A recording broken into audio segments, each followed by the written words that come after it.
If your Wi-Fi speeds are rubbish, then in this video I've got 5 simple free tips to help you improve the performance of your existing hardware. Hey everyone, and welcome to Bite of Geek. Today's video I'm going to be going through some really simple steps that you can use to help improve the performance of your Wi-Fi. These are things that I've done over the years with friends and family, and also some work networks as well. So these are kind of like my go-to points when there are performance issues on a Wi-Fi network. There are other things that you can do beyond this video, so if you would like to know more about those things, then drop me a comment down below and I'll do a video on those as well.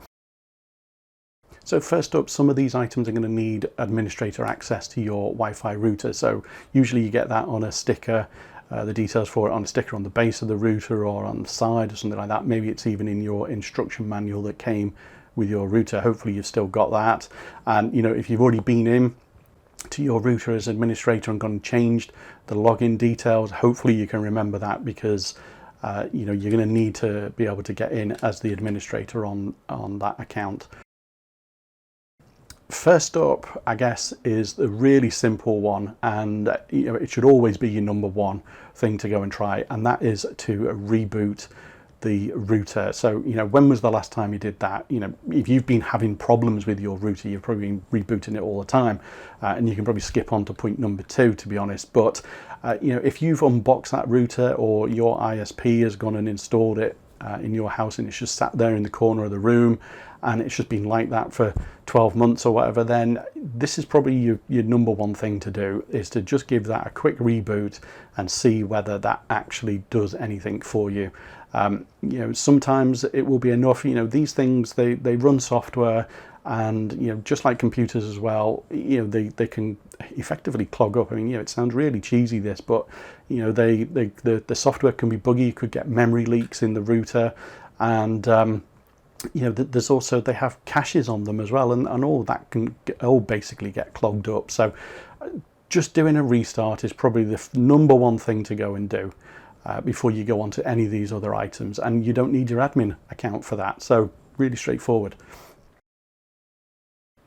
So next up on my list is updating your router. So I tend to do this pretty much with all of my devices, is to get on, whether it's a computer, get on the latest BIOS, or a router to get on a latest version of the firmware. But a lot of people tend to unbox IT equipment and eager to get it up and running, and they get it working, they stick it in the corner of the room and away they go, and they don't do anything else with it. And actually, well, when you get that new shiny router, it's not necessarily bang up to date with the latest version of the firmware from the manufacturer. Depending on how long it's been sat on the shelf at your supplier, it could be 1, 2, 3 versions out of date. So it's always worth updating to the latest version. Now there's a bit of a caveat with this, and if your router, modem router, is supplied by your ISP, it's more than likely they have got this particular functionality locked down, and you won't be able to actually update the firmware on it. They will actually push out updates to the firmware, and well, in my experience, they take a long time for updates to come through. So unfortunately, you're going to be a bit stuck with that. However, if this is your own router, then you are completely free to do whatever you need to do with that router. So what you're going to need to do, you're going to need to log into your admin panel, and you do that by, generally, you open up your browser and you type in 192.168.1.1. That's the normal IP address that you use to get to your router. Sometimes you might have to do it on a mobile app, or like myself, I have kind of like a bit of a local LAN web address for it. So there's lots of different ways, but most of the time you can do it via the IP address. So once you've logged in, you need to basically just have a bit of a look around to see where this option is to go and update your firmware. Now, sometimes you might just have a notification on the screen when you log in that just says, you've got a new version of the firmware available, and you can update it. Sometimes you might have to go into settings to go and find it. But once you've gone and found it, I think, if you've got the option to back up the existing firmware, I would always do that first, and then just click the button to update the firmware. Sometimes it just generally takes a few minutes to go and do this kind of update. What I would say is, don't really mess around with your router during that time. Just let it do what it needs to do, and at the end of that, when it's done, some routers will say you have to reboot the router. They'll force you to do that before you can actually start using it. I would always recommend that you reboot it when you have updated the firmware. And that's it. Give it a try, see what happens. Test it out over 24, 48 hours and see if it's made any difference for you. So my third item is make sure you're using the right frequency. So older routers will have just a single 2.4 gigahertz network band. Newer ones will be dual or even tri-band, so you got 5 or 6 gigahertz there.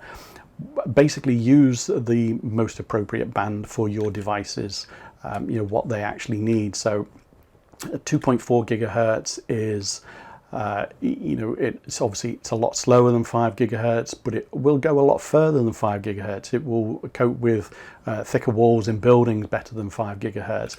If you're expecting super duper high speeds 20 feet out into your garden from 5 gigahertz, you might be a little bit disappointed.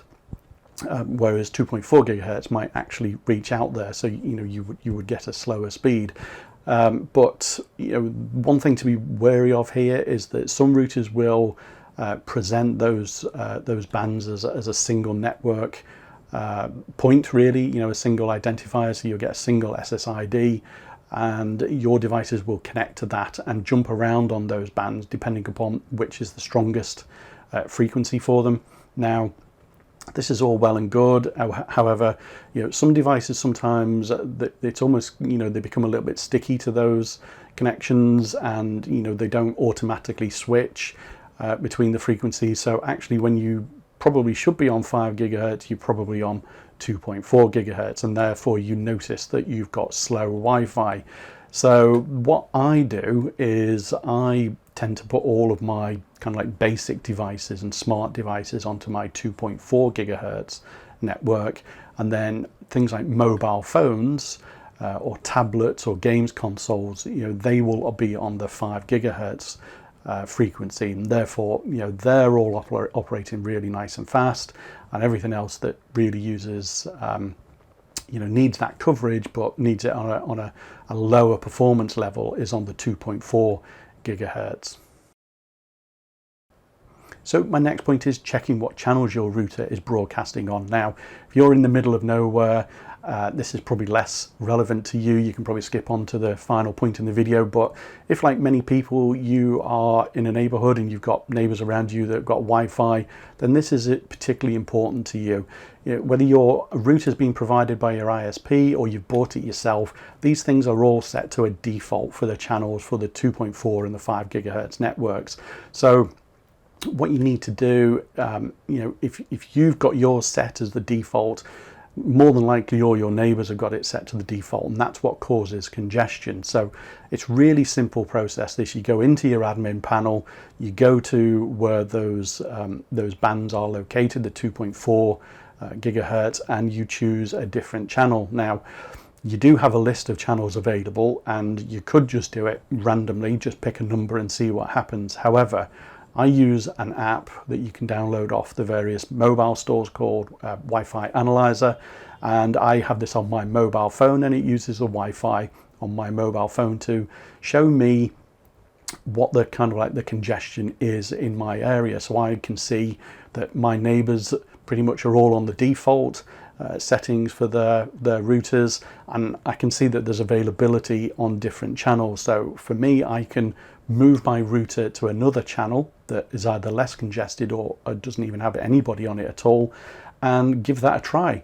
It's set it in your admin panel, reboot, and give it a try for 24, 48 hours. If that doesn't work, pick another channel. Just keep on moving yourself around until you find something that works better for you. And finally, making sure your Wi-Fi is secure. So, if you've got an insecure password, or even worse, you've got no password on your Wi-Fi, then you are just inviting freeloaders to jump on your Wi-Fi connection and steal all your bandwidth and basically slow you down. the number of times I have gone to various people's networks and found that they've not got something locked down, and they've got a neighbor or somebody like that, or somebody sat outside that's connected onto their Wi-Fi, and then they wonder why their internet is running slow. So that's one of the key things here really is going into your admin panel, making sure your Wi-Fi needs a password, and you give it out to whoever you need to. Some routers will have a guest account, and they're really great, for when you've got friends, family come around to your house. But don't have that enabled all the time. And if you do have to have it enabled all the time, make sure you have a password on that as well, and that you only give that password out to people when they actually visit your house. Okay, so I think that's about it for this video. If you're interested in more tech content, then make sure you are subscribed to the channel. If you've enjoyed this video, then don't forget to hit the like button. And if you've got your own Wi-Fi tips, to improve performance of your Wi-Fi, then make sure you share them down below in the comments. But as always, guys, thanks for watching the video, and I'll see you in the next one. Bye for now.